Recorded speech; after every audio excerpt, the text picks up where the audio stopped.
tatta dhim tatakita dhim tadim tattam.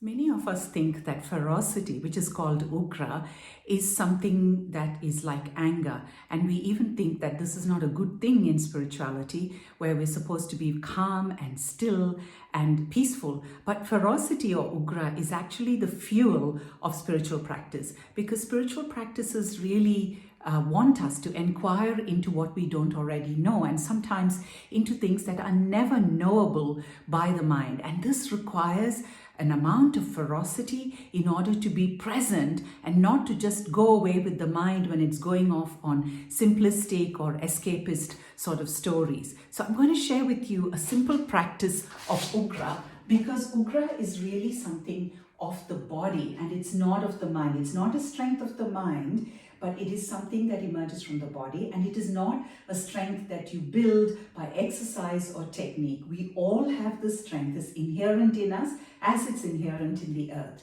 We start by connecting to the earth. The most important thing of Ugra is to connect to the Ugra ferocity of the earth herself. So we make our hips heavy and we open our femoral joints and we drop, and we really, when you drop, you will really feel that plugging in. It's like at a certain point, it depends on each one of your bodies. It's not about a standard level, but it depends for each one of us. That's going to be different. So just find that point where you really feel that you could just let go and you'll be pulled down. And now we push this pillar of the leg into the earth, release the other leg and plant it back again and back again, never losing that connection. So you see how Ugra is not just an inward energy, but it goes down deep in, but it also is an expression, and then it is also a return. When we express with Ugra, we are reinvigorated by that expression.